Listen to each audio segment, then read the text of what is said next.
and welcome to Video Game Hangover. I'm Randy Dickinson, and I'm in Harrisburg, Pennsylvania. Hey, I'm DJ Ross. I am in Mountain View, California. Each week here on Video Game Hangover, we talk about the games that have been keeping us up at night. This week, we're kicking off the summer Backlog Attack with some games to be determined. Oh, some games. Some games. In the backlog again. It is not the summer movie Backlog Attack. Lord knows I have about 1,000 movies I would like to catch up on. Oh, I've just given up. We'll never see all the movies. Wait, is it limited to games, though? I don't know if we've ever determined that. Clarified what pieces of media we are attacking? Yeah, I mean, it could be anything. Like, maybe there's been some particularly delicious-looking food you've been meaning to attack. Because I've never eaten hummus. I don't know. I've eaten hummus. That wouldn't be in my backlog attack. Well, I've eaten enough hummus for both of us, DJ. Yeah. So we're good on the hummus front. But, what else? What else is out there? The summer of eating in restaurants, because I haven't done it for a year attack. Right. Careful with that one. Yeah, it's a little dicey right now, I know, but video games. That's kind of what we do here, you know. It's hard to do a Taco Bell Backlog Attack. We'll keep it on brand, exactly. Well, I mean, that's the one food item which would be appropriate, I feel like. I mean, there will undoubtedly be some Taco Bell kind of interspersed throughout this list, but Sure. Yeah. We've never really talked about it before, yeah. I feel like there could be a Taco Bell video game tie-in opportunity. Like, which Taco Bell game goes with... Oh, Taco Bell game. Getting ahead of myself. Which Taco Bell menu item goes with this game on my backlog list? Who knows? We're doing, food pairings with our video games. Yes, exactly. Yeah. I feel like we should have done that already. It's 10 years of missed opportunity. Oh, you know what's on my food backlog list? Is Mountain Dew Baja Blast. Somehow I just never done it. I've never had it either. No, I don't care for standard Mountain Dew, the Green Death flavor Mountain Dew. Yeah, not a fan. No, so the Baja Blast, I guess it's Green Death with a little sort of fake coconut flavor in it, right? That's kind of the appeal. Is that what it is? I don't know if I like the sound of that. Yeah, I mean, I've never had it, so I'm assuming based on the name, Baja. There's no way we could know what the answer is. I will say the color, for some reason, as much as the neon green, the color of regular Mountain Dew is just appalling to me. That the sort of I don't know, kind of Windex color, kind of tropical green or whatever, the Baja Blast. I'm kind of into it. Don't confuse it for the bottle of all-purpose cleaner I keep on my kitchen counter. Right. Yeah. Yeah. All right, well, we have a mission for the week, DJ. Between now and next week, we both need to try some Mountain Dew and perhaps some Mountain Dew Baja Blast, and we will report back here on the next episode. No, what have I gotten myself into? Just a little sip. You don't have to do a 2-liter or anything like sip. that. Just a child size. A child size, yes. This is America, so that's 46 ounces. Please, I would like a Baja Blast the size a child might consume, if you would. Do you have a Mountain Dew for babies? Yeah, right. Yeah. Oh, man. Mm-hmm. So, okay, not mission accomplished, because it's not happened yet, but mission determined, I guess, is the thing. Mission determined. Yep. Anyway, so we are attacking our backlogs of video games here on the show. We've done this every summer since we started this thing, so this would be the 10th anniversary of the summer Backlog Attack. Almost every summer. I think we didn't do it the first summer. Oh, really? Okay. Yeah, we were still figuring things out. We were too busy doing video game community theater. yes, something like that. Yeah, which will not be named. So yeah, we want to open this up to the community as well. We would encourage you guys to certainly play along with us for the next couple of weeks through the final days of the summer here. We're asking you guys to play games in your backlog through midnight on September 5th. If you would like to play along with us. Wait, have we even explained what we're doing? Is it just self-explanatory? I don't know. Should I not assume? Probably should not assume. Never assume anything. Especially don't assume that is Mountain Dew Baja Blast in that spray bottle. Right. So what we do is we take a couple of weeks out of the summer, usually when the release schedule has been a little quieter, and we dig into some games that have just been sort of sitting on hard drives and on shelves in our houses and lives for a few years now, to try to clean up some of those old games that just taunt us with their unplayed status. I feel like this made much more sense like 10 years ago. Or maybe not even complete sense, but just it felt like there were fewer games coming out, at least during the summer. And now it's it's nonstop. The games come out every few minutes. Yeah, there's like 6 games I want to play a day. Yeah. I don't. Maybe this has aged out of its relevance or something similar. But I feel like when we first started this, the summer lull was very much a thing, and there's just no summer lull anymore. It's just this nonstop barrage of video games. No, but I do like the excuse to kind of like refocus and play some other stuff that I wouldn't have normally gotten to, because I would just be playing Final Fantasy and Resident Evil apparently if it were if I were just left to my own devices. Right. So yeah, that's what we're doing for the next 4 weeks. We're gonna play some old video games and talk about them here on the show. Yeah. So now I will say the rules that I tried to say earlier. Yes, go ahead. Yep. We would like you to attack your backlog along with us. You have until midnight on September 5th to do so. As you complete games, you should post the game over screen. Take a picture of it, take a screenshot of it. You can drop it on our Discord. We've set up a Backlog Attack channel. You can tweet it at us at VGHangover. You can email us.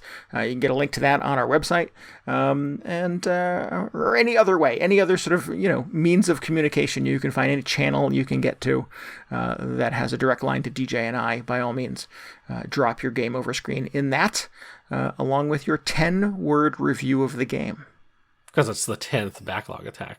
Yeah. Got it. I would go so far as to say it doesn't even necessarily need to be a review. It could just be 10 words that come to mind when you think of this game. I don't know. 10 words having to do with this game. A dirty limerick about your video game. That'd be impressive. You could do that with only 10 words, but who knows? Yep. A lot of creative people listening to this. So DJ and I will review all of your submissions and all of your 10-word reviews, and we will pick the person who has completed the most amazing feat of backloggery this summer, and they will win the upcoming video game release of their choice on us. Oh, that's a good prize. That's pretty good, yeah. Yeah. And just because that's very vague, there's not necessarily one thing which automatically qualifies as the most amazing feat of backloggery. It could be, right. I mean, it's not necessarily like, I finished 5,000 games this summer. Although that would probably do it, honestly. Yeah. but we don't want to discourage you. If that's on the menu for you, go for it. But right. Yeah. But historically, the winner has been, we've chosen winners for a whole wide range of reasons, which are not necessarily just finishing the greatest quantity of games. Right, yeah. It's usually kind of a quality over quantity kind of. Yeah. That's what we're going for here. Yeah. Create some good content, some interesting 10-word reviews. Some really good limericks. Yeah, some well-staged game over screens, anything like that. And get at us. That's the other thing, is obviously you have to sort of add us so we know that you're participating in this thing, and we can sort of chart your progress. Yeah. Discord's a great place for this. Like I said, there's a number of ways you can reach out, but Discord is awesome because we can then sort of very easily sort of participate in the conversation with you and talk about your games and stuff. So we would encourage you, if you're not already, to hop into our Discord and join that conversation. You can get a link to that at VGHangover.com. Yeah, I will put a little smiley face next to your post if you do that. Awesome. That's my guarantee, this Backlog Attack.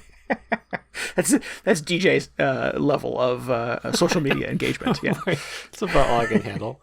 Smiley face emoji. Yeah. So I've sifted through all of my games and all of my hard drives and searched every little cubby and cabinet in my media center and composed a list of just far too many video games that I could sort of ever attack during any summer backlog attack, and kind of narrowed it down to 4 games plus a little bonus game, so 5 technically that I'm gonna this year sort of set my lasers on for this summer. Those games will be Ittle Dew 2, John Wick Hex, Mass Effect Andromeda, Stardew Valley, and my bonus game is I'm a little sad that I just found out it's 35 minutes long, and it has been sitting on my Switch for probably 2 years waiting to be played, and that game is called Burly Men at Sea. Sometimes it's hard to carve out 30 minutes to do something. Yeah. Although I feel like maybe I could have had 30 minutes somewhere. Maybe if you had only known. Yeah. So, yeah, really. I mean, it should sort of like Burly Men at Sea : a 35-minute long video game. I would have probably attacked it years ago. But right. Burly Men at Sea for 35 minutes. Yeah. So that is my sort of a collection of, perhaps dubious purchases. We'll find out that I will be attacking over the next few weeks. That's a good list. There's some kind of, I think, potentially long titles on there. Yeah, Stardew obviously is this sort of like never-ending experience, so I'm going to probably save that for the final week, and that way, I don't feel sort of compelled to quote-unquote finish it within a single week. So that might be a thing that sort of continues onward into the fall. It could just be your new life after you pick it up. I know that's how it works out for a lot of people who play that. Yeah, it certainly seems that way. Yeah, and with kudos to the folks in our Discord who have been just nonstop about encouraging me to play this video game. So, looking forward to tearing into it this summer. Yeah. Well, cool. I have I have not gotten around to playing that either. Yeah. I'm always like, there's inevitably 1 or 2 games on your list that are also on my unplayed list. And I'm like, oh, should I play at the same time? Should I just add more games to my stack? I don't know.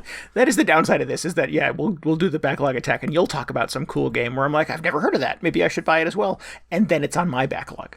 So it's just sort of infecting others with your backlogs. Inescapable. Yeah. Yeah. What do you have on your list for the summer, DJ? I have really dug up some old stuff. Well, some of it's not that old. Some of it is very old. Starting with definitely the oldest. This summer, I'm going to play Quake 1. Remember Quake? Remember when they made those things? Have you never played Quake? I've played it a little bit, but never, just sat down and been like, I'm going to play this whole game today. Sure. Gotcha. Like I've tried Quake a couple times. Okay. Played a lot of Quake 3 Arena back in the day, but that is a different game. But anyway, so this summer, gonna do it. Cool. Next up, Dragon Quest Swords. This is a game for the Wii, which is, I believe it's like a Dragon Quest style game, but instead of the typical turn-based battles, they may still be turn-based. We'll find out. I should say, rather than using a controller, you swing the Wiimote around like a sword because it's a Wii game.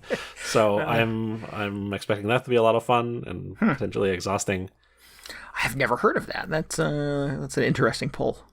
It has an even more interesting origin story, which I'll get into more when the episode when I play that one.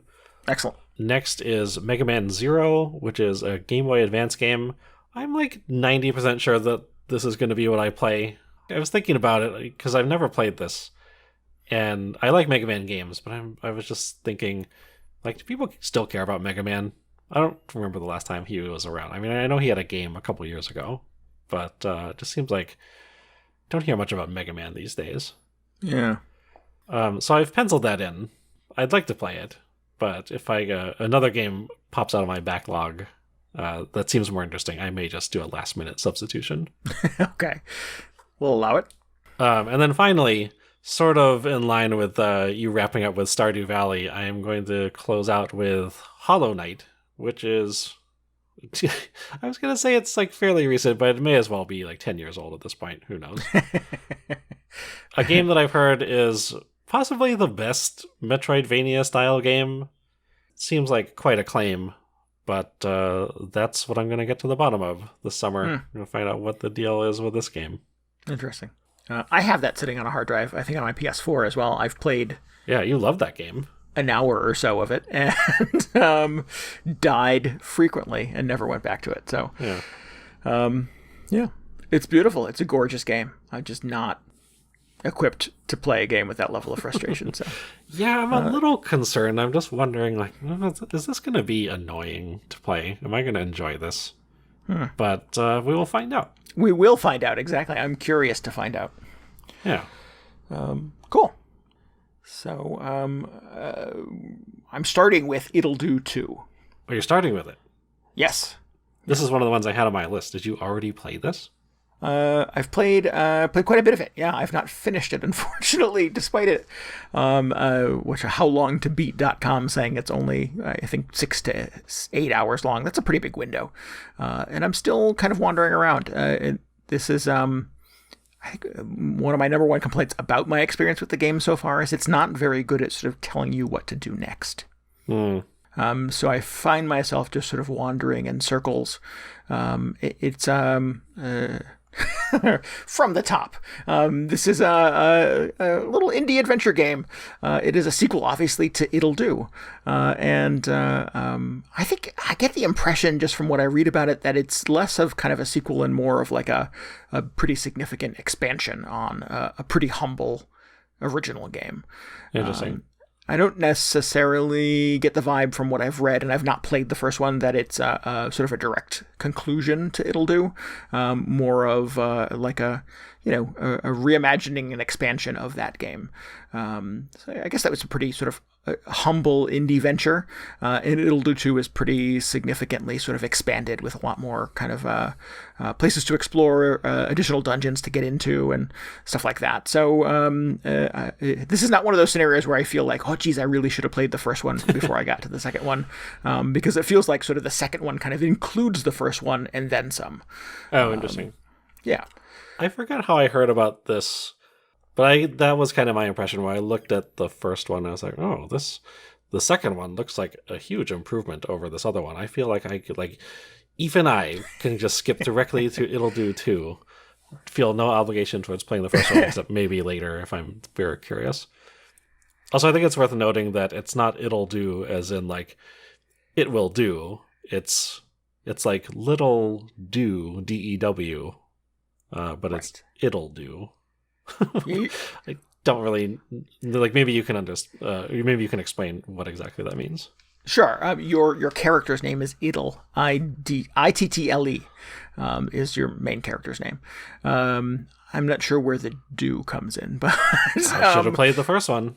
Maybe there is some explanation in the first game, but she is an explorer, an adventurer, as the game refers to her, and she apparently, goes from place to place on her little boat with her pet, who is a flying fox, and not a flying fox as in a bat called a flying fox. It's a fox that has wings and can fly. Yeah, sure. Yeah, and you're sort of adrift at sea when you wash up on the shore of this unexplored land. You get off your boat, you start talking to villagers and stuff like that, and they're like, "Hey, are you an adventurer? Our world, our place that we live is basically built for adventurers. Go out and do fun stuff." And you do. From there, you sort of wander. And it's built like kind of like a quasi top-down isometric kind of game. Very much sort of similar to Legend of Zelda: A Link Between Worlds and A Link to the Past. Mm-hmm. Okay. So... yeah, if you like the look of those games, this is that thing. You sort of are wandering kind of an overworld. You'll wander into a lot of different dungeons and little puzzle rooms. There's tons of things hidden all over the place. There's a bit of a Metroidvania kind of style to the way the worlds are laid out, where you'll sort of see the corner of seemingly inaccessible places off the side of the screen, and you have to sort of find your way around them or figure out what sort of like combination of skills and attacks and weapons and tools will get you to that place and allow you to sort of explore the dungeon within. it's interesting that it knows it's a video game, and that both Ittle as well as the people she talks to in the world make a number of references to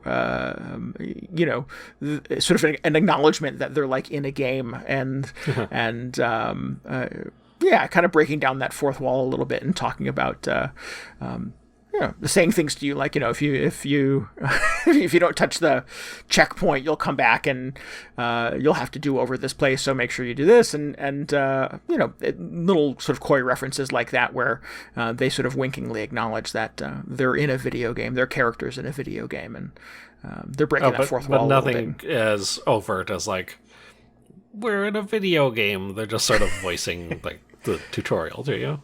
Yeah, well, I think that, if I remember correctly, and I don't remember specifically what the line was, but there was something kind of early on where, Ittle says something like, "Hey, if we don't solve this mystery, we won't be able to make a sequel." Oh, okay.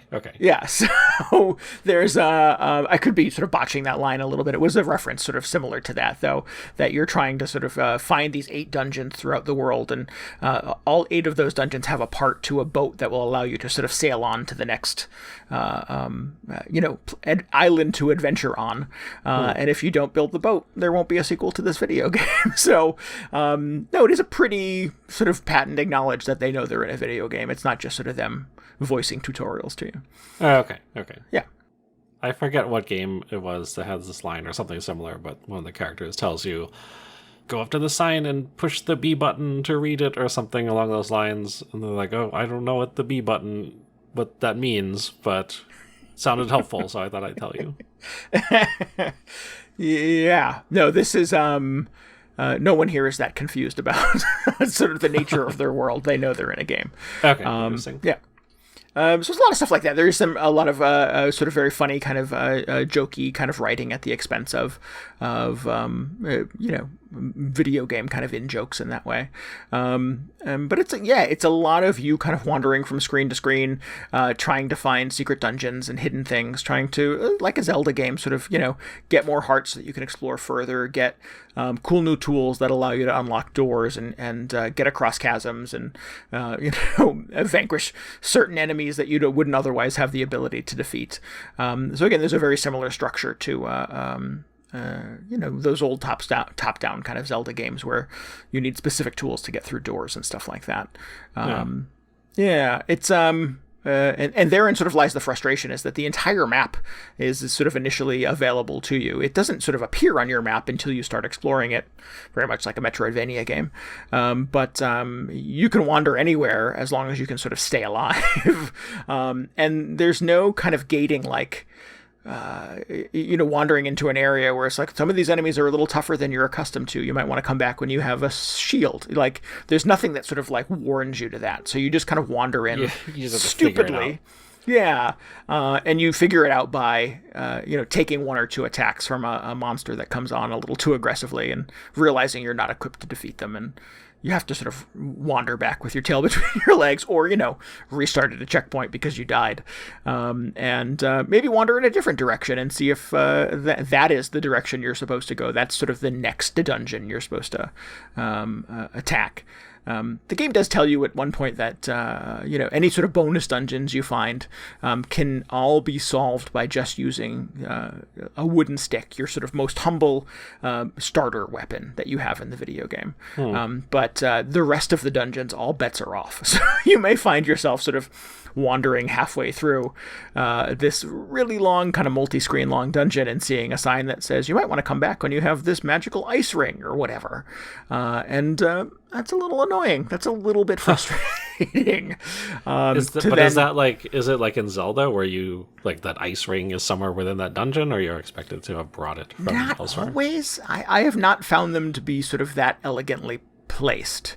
It seems like I have to find that, in that case, find that ice ring someplace else and come back to this place with it later. That's a little questionable. I mean, at least in that case, it tells you, so you're not just bashing your head against the wall. Like, if only I had some sort of ring. Right. Yeah. I mean, kudos for having that little sign there, but that sign probably should have been 5 screens back before I started this adventure. Yeah, and your little buddy, the flying fox, you can sort of tap the shoulder button at any time, and he gives you, well, it's supposed to be advice, but it's never quite helpful enough. The most common thing he says, and I find it so frustrating now when I sort of tap that button, is, hey, you've cleared the dungeon in this area, maybe explore someplace else. Oh, great. Yeah, I'm like, can I get a north, south, east, west, maybe? Like, what direction should I walk in?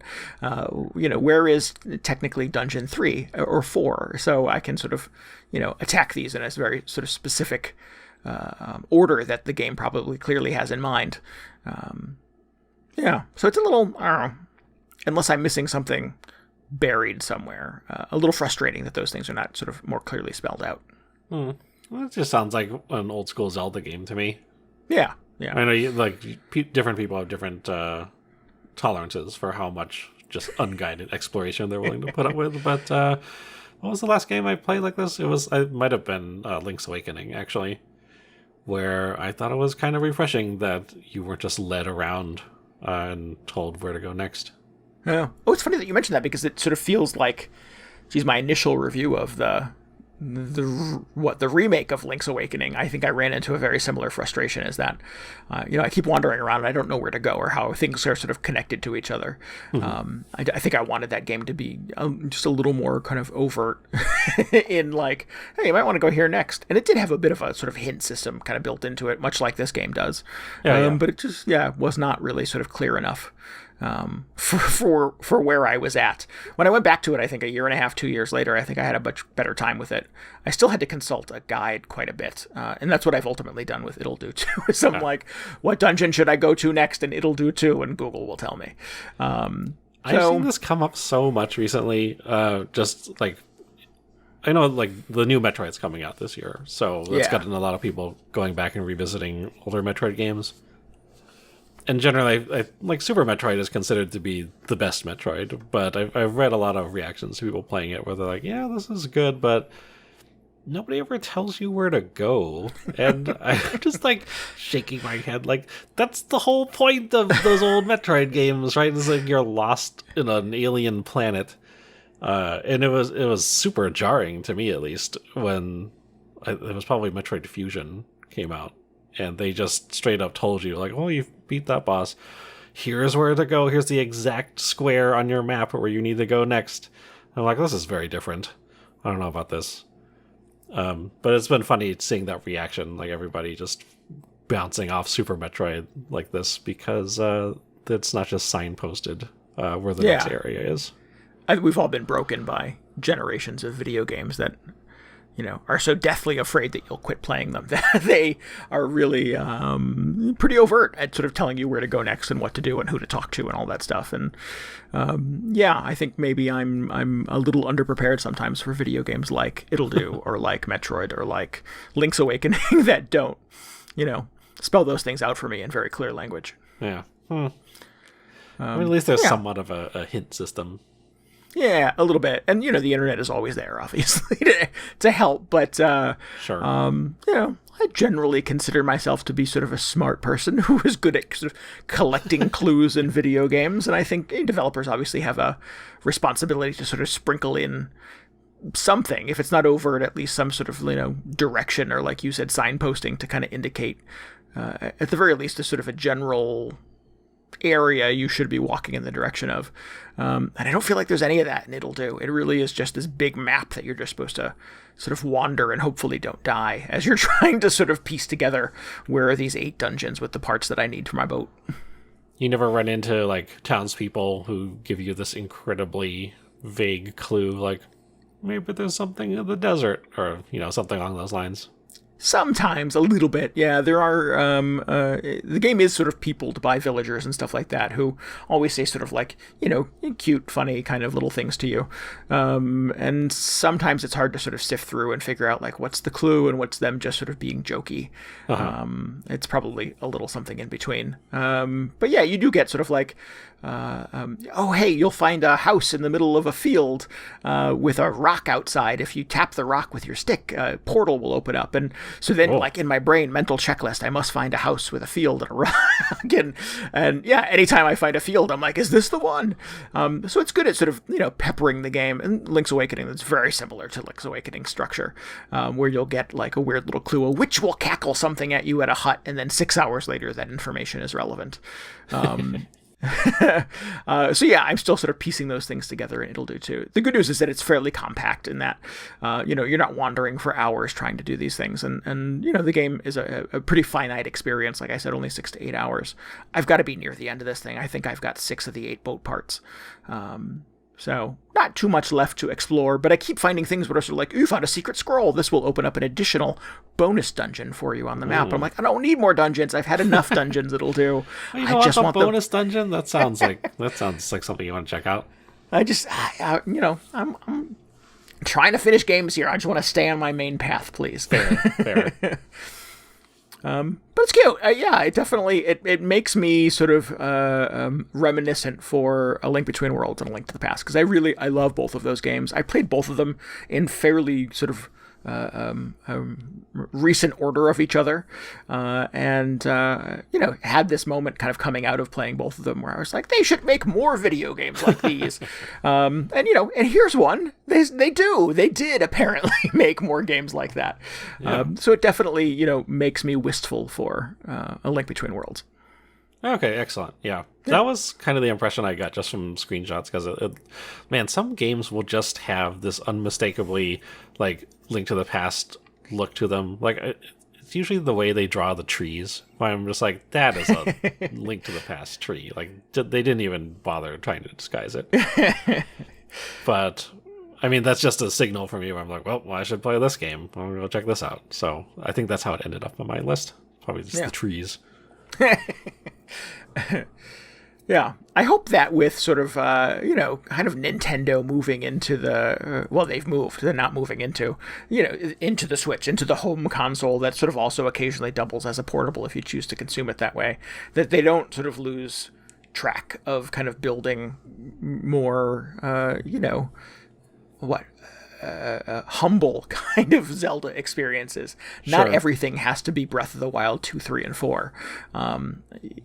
Keep making A Link Betweens and Link's Awakenings and games like that. I think that's a good balance. I think for every Breath of the Wild, I would like one or two games like Ittle Dew, where it's top down, collect-a-thon, find a map, get a sword, hopefully a hook shot, and do some fun stuff. Yeah. There's just something very sort of satisfying about that kind of feedback and that chain of events. And knowing that it's not this giant sprawling 250-hour experience to track down Ganon and kill him. Yeah. I'd be up for that. I wish more developers would do that, or like the big AAA developers typically, because we're getting a lot of indie games like that. But right. It was nice when Capcom on the PS3 generation, they put out those super retro Mega Man games, and they were very popular. So it was obviously like, there is still an audience for these things. Yeah. And we get stuff like, what's that game? Octopath Traveler, which is kind of like a super shiny version of a 16-bit or 32-bit JRPG, but I feel like you could have just given it just a straight-up old 2D look. Skip all the crazy post-processing and everything. I think it would have been fine. I don't think people would have complained. Yeah. And as long as the DS and 3DS, and to a degree the PSP and the Vita sort of existed, there was a dedicated place for those. There was a spot where it's like, games of a slightly more humble scale. Yeah. And I hope we don't lose those. Now that we've sort of, fully embraced our next generation future. Yeah. Oh man, what's going to happen when the Switch Pro finally does come out? It's just going to be all, Link's Awakening remake, ray traced little figurines of these old sprites. I feel like sort of at least once a week, my little sort of Google start screen on my phone was like, hey, take a look at, Breath of the Wild in, Unreal Engine 5 and stuff like that. And I'm like, all right, calm down. Let's stop, trying to up every video game I've ever loved. Let's keep things on their scale. Yeah. People just love those shiny graphics, though. Yeah. I mean, it's a bit of a tease because there's no way, Nintendo is ever going to sort of release a version of Breath of the Wild that runs in Unreal Engine 5. But, it's nice to see those screenshots and the beautiful sunsets and stuff like that. Yeah, it's fun to imagine. Yeah. But, so Ittle Dew 2, is a recommend if you're sort of prepared for that level of kind of wandering around trying to figure out what to do next. Nice. Well, yeah. I am prepared, or at least I like to think I am. Plus, I already have this game, so I might as well play it. Oh, there you go. I dig the art. I think it's really cute. It definitely has sort of a hand-drawn. It looks like a I don't know, like a Saturday morning cartoon almost. It feels very drawn on the back of a book cover in high school. Like the actual in-game graphics. I've seen, I think what I'm imagining is sort of the key art or the concept art. But so the actual in-game stuff looks kind of cartoony as well. Yeah. I'm specifically sort of referencing any screen where it's sort of your character on the left side and you're talking to a villager and they pop up on the right. So you get like you said, the big sort of key art. You get the same thing sort of looking at the package and the packaging of this. And I have a physical version of it. Comes with a little kind of explorer's guide. It's the only video game I think I've bought in the last 5 years that actually has something in the box other than the cartridge. And it's a little almost like a comic book. It's a sort of a guide to exploring this world, and it tells you about the weapons you can get and what the enemies are, and I'm like, this feels like a kind of a fun retro thing, but it's all done in that very sort of heavy line drawn Saturday morning cartoon kind of aesthetic. So I dig it. It's clearly sort of it feels like a kind of a representation of some artist's kind of vision of what their ideal video game would look like. Yeah, that's cool. That was an exciting thing with when Zelda or like Dragon Quest would throw in an extra booklet beyond just the instruction manual to pour over. Yeah. Oh, it's cool. It was a pleasant surprise. I've had this game for years and years and pulled the plastic off it just finally last week to play it. And I was like, hey, there's stuff in here. Cool. There's never stuff in these cases. So yeah, definitely took a minute before playing the game. Well, downloading the patch for the game initially to flip through the little book and read all the little, descriptions of the enemies and what kind of sword I could get and stuff like that. It was kind of fun. Nice. Yeah. So I don't know if that experience is replicated in any way with the digital version, but if you have access to a physical, check it out. That's a good question. Yeah, I think I have this on Steam, so maybe they'll do the digital manual thing. Oh, maybe, yeah. A little PDF or something. Yeah. But cool. This is called Ittle Dew 2. It's ITTLE and then DEW and the number 2. And it's fun. Would recommend. Oh. Yeah. All right. First backlog game successful. Yeah, almost. I'm in the home stretch. Almost successful. Yeah. I anticipate being able to finish it in the next day or so. Maybe even sort of laying in bed tonight as I wrap this thing up. But trying to get done with it. Excellent. Where are you starting, DJ? I started with Quake. Just went right for it. I don't know why. Rip the Band-Aid off. Yeah, just tear it off. No, I think this is, it's one of the shorter games on my list, so I thought, let's just start off easy, maybe. Yeah, I remember it not being a very long game. I do remember, hitting that game over screen and going, oh, that was brief. There's not a lot of video game there. Yeah, I mean, so it's kind of the same structure as Doom, like the original Doom, where that it's divided into episodes. And each episode is fairly short. It's like an hour long, probably. But then there are 4 episodes, at least in Quake. But I think back in the day, I would play the original Doom, and I would just go through episode 1 and get the credits in episode 1, just be like, well, I finished that game, and, what are all these other episodes? I don't know what they're talking about. So it could be a very, you could have a very different experience depending on just sort of your attention span, or how quickly you just quit the game as soon as you see credits on it. But, this is my first time making a serious effort to get through this game. I decided I would play through all 4 episodes. And I did. Excellent. Yeah, so it's interesting coming back to this after, I don't even remember what year this came out. It's probably like 96 or 97, maybe 98, somewhere around there. Sounds about right, yeah. So it's quite old. I was really a little bit worried about how this would just run on my PC at this point, because it's kind of it can be hit or miss with games this old. But I was very pleased. It just starts up immediately, and I didn't have to go to the Steam forums or anything. Didn't have to download some weird file. Actually, I did download some weird file, but it was that was my decision. It was running fine even before I did that. What did the weird file do then? It was I looked on the I did end up looking at the Steam forums. Okay, so this is all voluntary though, because I was like, okay, it seems great. I wonder if there's just some enhanced version that somebody has made, because it's very popular games. I imagine it's gotten quite a bit of attention in terms of just mods and quality of life changes over the years. Sure, and dedicated fans kind of keeping it alive over the years. Yeah, somebody put together this, like I was saying, a different version of the executable. They're like, here, this is the one you want. This is, if you're playing Quake in 2021, just download this thing. It'll attach right into your Steam library, and it's fine.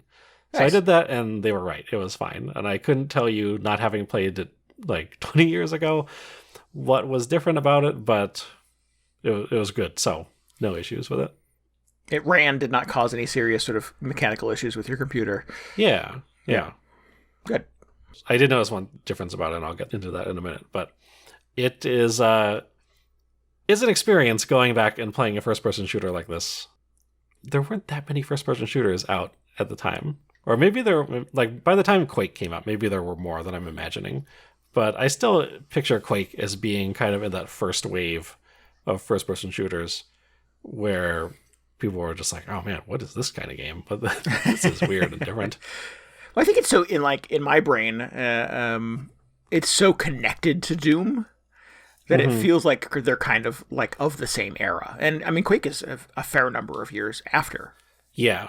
It's probably more appropriate to say that the big wave started with Doom, and then Quake was the first game that I remember playing, or the first 3D.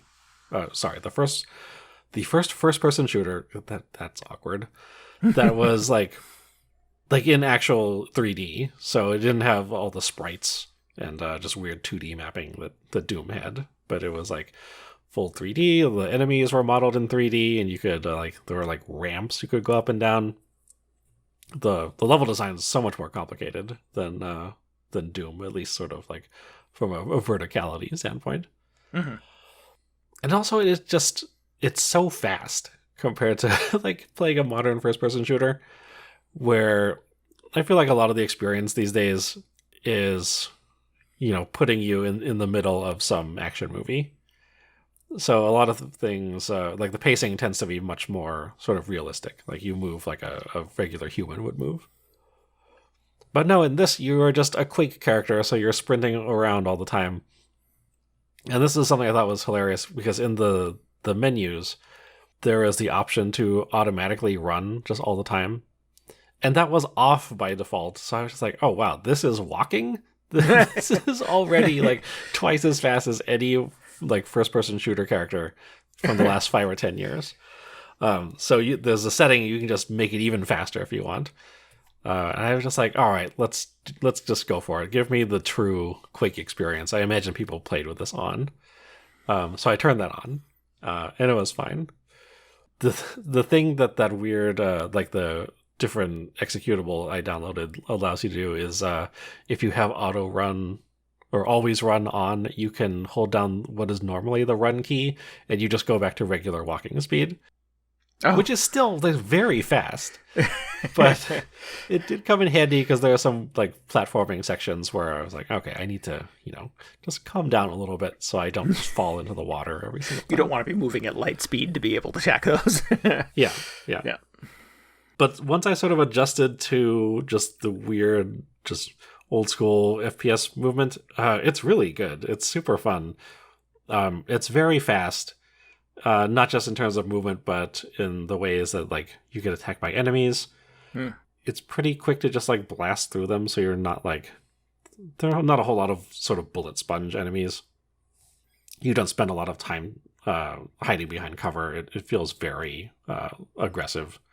Very similar to kind of the new Doom, the 2016 Doom or whenever that came out, which was all about just sprinting from one enemy to the next, just never letting up and firing your gun. Yeah, I think that was my sort of initial experience with that game was like, oh, this is a completely different pace. Like it's not a cover-based shooter by any stretch. So like, if you were weaned on, Halo or Gears of War or whatever, those things do not prepare you for kind of the modern Doom experience. Right. So in a weird way, it felt very much like this pretty modern game that I played recently. But I felt like I was ready. I was just like, okay, I can get into that mindset pretty easily. And it was interesting because it's not like modern first-person shooters where you have two guns, and if you want to pick up a third gun, you have to leave one of your other guns behind. No, it's like you just carry your entire arsenal with you. You have 3 or 4 types of ammo.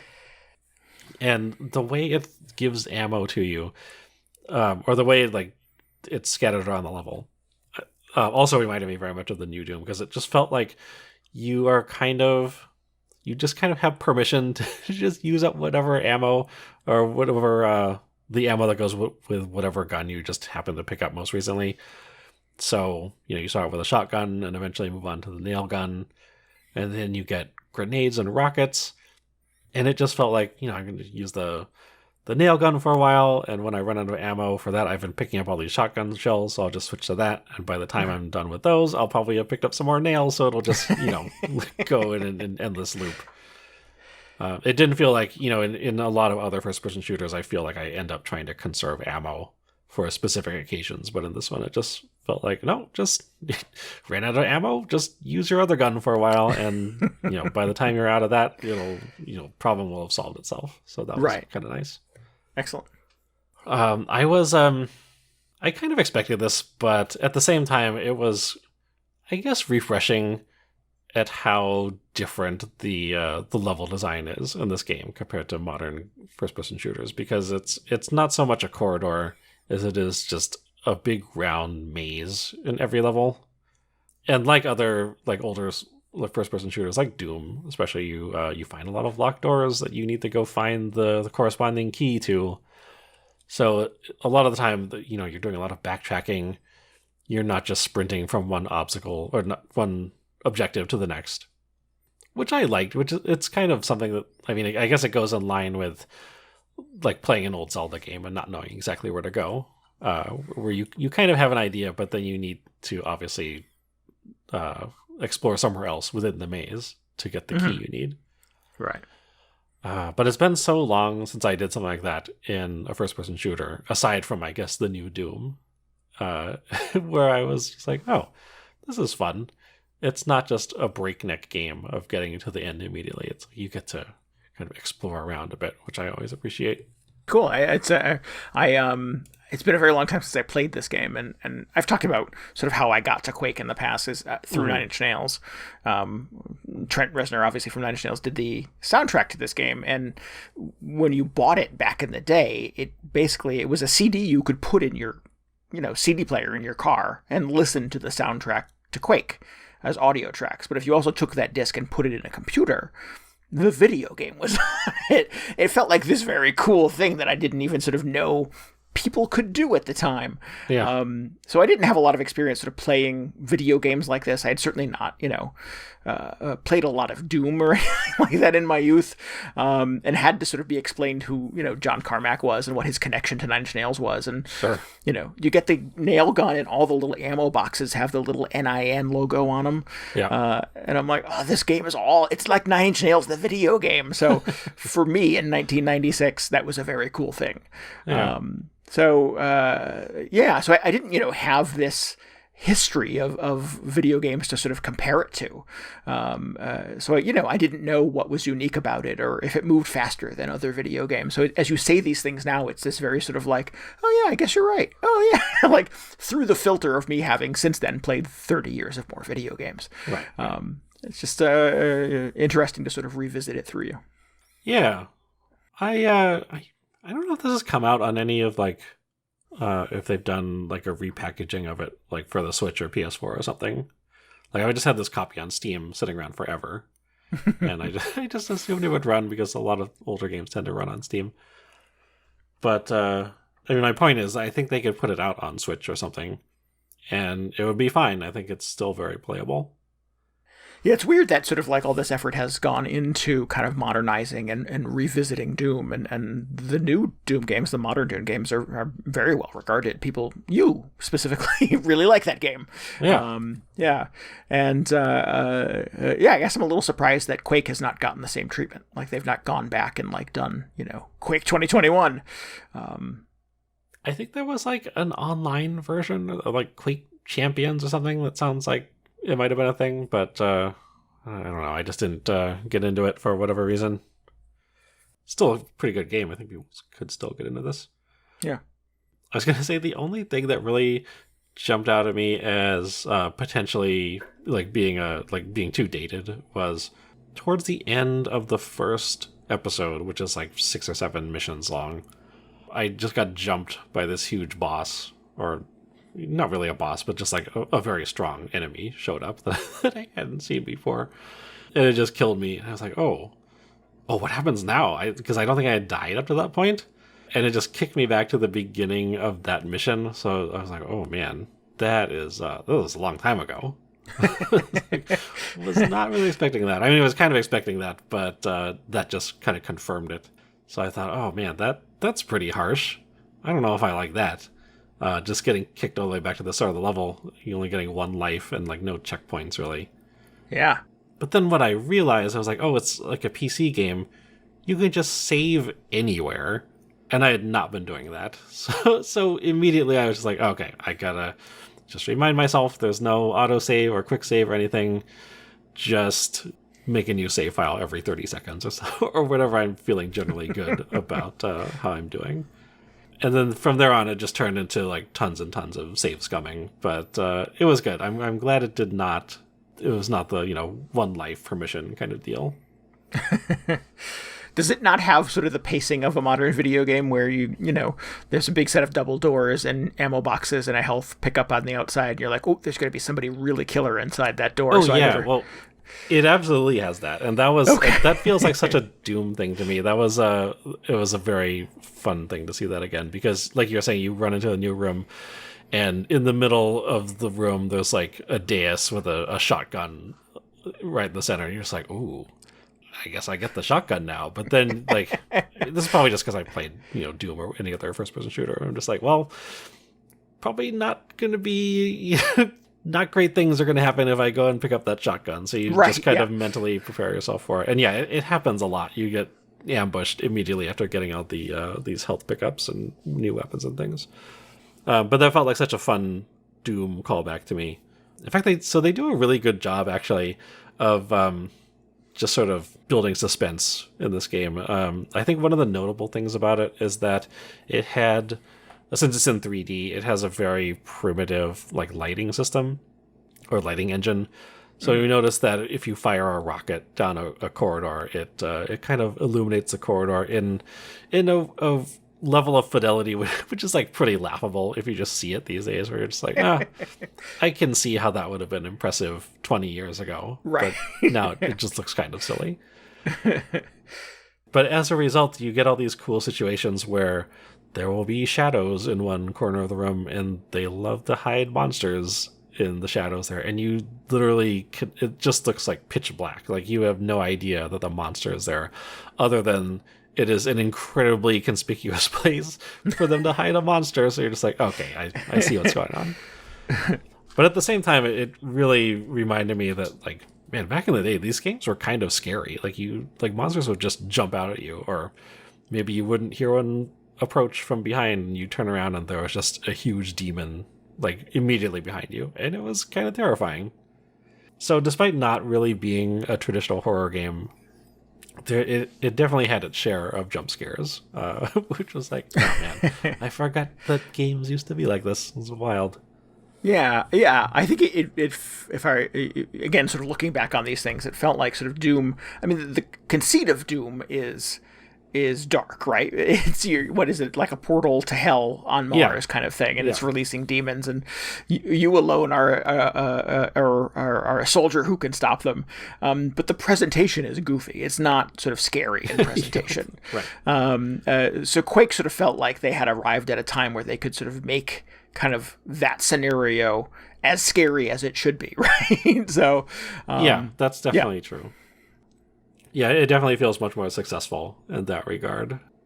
But also at the same, a big part in that. Yeah, it's surprising how effective it still is. I mean, as goofy as some of the lighting effects look, man, sometimes it's very can be very frightening to just have a monster hiding right out of you. Excellent. Especially when all the lights slam off around you. You're just like, oh no, I don't like this at all. Here it comes. Yeah. At the same time, it's kind of hysterical just how kind of edgelord the whole thing feels now.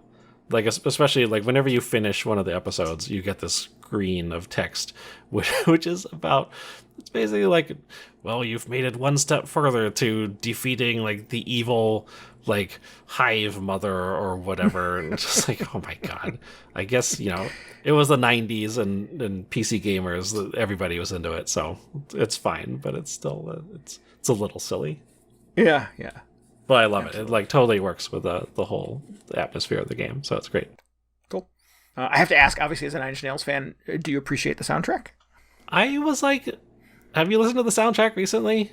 Like I was looking forward to this. Yeah, I think I remember revisiting it for one of our sort of music episodes and kind of going back and exploring it again for the first time in quite a long time. And Trent Reznor has gone on to do a lot of kind of movie scores and won an Oscar for a couple of them. So, is not just the Nine Inch Nails guy at this point. So it's this was the first thing I remember him doing that was fully orchestrated musical without lyrics, that wasn't sort of beholden to kind of a Nine Inch Nails song structure. So, I respect it for that. Yes, it sounds a little kind of goofy and dated at this point, but I can definitely hear kind of the origins of Nine Inch Nails songs in it.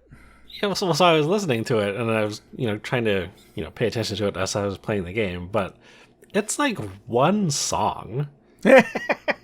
And it's like literally it's 3 minutes. I forget if it plays either on the title screen or during the first mission, but then the rest of it is mostly just ambient kind of spooky noises.